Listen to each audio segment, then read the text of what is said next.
السلام علیکم امی، میرے موزے کہاں ہے؟ پلیز آپ ڈھونڈ دیں۔ افزا نے اپنی امی کو پکارتے ہوئے کہا۔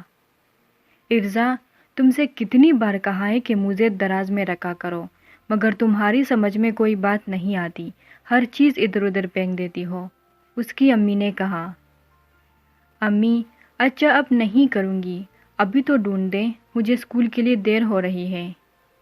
یہ دیکھو، تم نے صوفے کے نیچے پھینک دیے تھے اور پریشان ہو، خود ڈھونڈ نہیں سکتی تھی؟ امی نے افزا کو ایک تھپڑ لگاتے ہوئے کہا۔ اپنی اس عادت کو ختم کرو۔ کلاس میں تیسرا پیریڈ چل رہا تھا اور مس لیکچر دے رہی تھی۔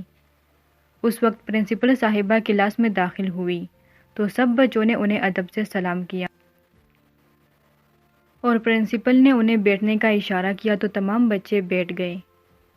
پرنسپل نے کہا، بچوں، آپ سب کے لیے ایک خوشخبری ہے، ہفتے کو آپ سب کو اسکول انتظامیہ کی طرف سے پکنک پر لے جایا جا رہا ہے۔ جو بچے جانا چاہتے ہیں وہ اپنا نام اپنی استاذہ کے پاس لکھوا لیں۔ اور بچوں، آپ سب کو صاف ستھرے ہو کر یونیفارم میں آنا ہے، وہاں پر بڑے بڑے لوگ آئیں گے۔ پرنسپل کے جاتے ہی بچے خوشی سے ایک دوسرے سے پوچھنے لگے، کون کون آئے گا؟ افزا نے اپنی سہیلی فاطمہ سے پوچھا، فاطمہ، تم پکنک پر آؤ گی؟ فاطمہ نے کہا، ہاں افزا، ہم دونوں مل کر خوب مزے کریں گے۔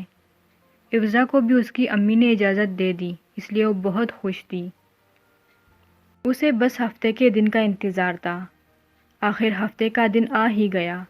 افزا صبح جلدی اٹھ گئی اور تیار ہونے لگی۔ اس نے یونیفارم اٹھانے کے لیے ہاتھ بڑھایا تو وہاں پر یونیفارم تھا ہی نہیں۔ وہ بہت پریشان ہو گئی اور اسے یاد آیا کہ اس نے یونیفارم کل اتار کر یہاں پر لٹکایا نہیں تھا، پتہ نہیں کہاں پھینک دیا تھا۔ افزا نے اپنی امی کو بتایا، امی، میں نے یونیفارم کل پتہ نہیں کہاں رکھا تھا، مجھے یاد بھی نہیں آ رہا، اور اب میں پکنک پر کیسے جاؤں گی؟ میں تم سے ہمیشہ کہتی تھی نا کہ ہر چیز کو اس کی جگہ پر رکھا کرو، لیکن تم نے کبھی میری بات ٹھیک طرح سے سنی ہی نہیں۔ تمہیں کسی بھی چیز کی قدر ہی نہیں ہے، اتنی لاپرواہی نہیں کرتے۔ اب تم پکنک پر کیسے جاؤ گی؟ اس کی امی نے غصے سے کہا۔ اب افزا کو اپنے کیے پر پچھتاوا ہو رہا تھا اور وہ سر جھکائے کھڑی تھی اور شرمندگی اور ندامت کے آنسو اس کے چہرے پر رواں تھے۔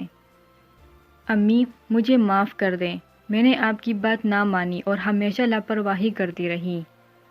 آج اس کی سزا مجھے مل گئی، اب میں پکنک پر بھی نہیں جا سکتی ہوں۔ افزا نے روتے ہوئے اپنی امی سے معافی مانگی۔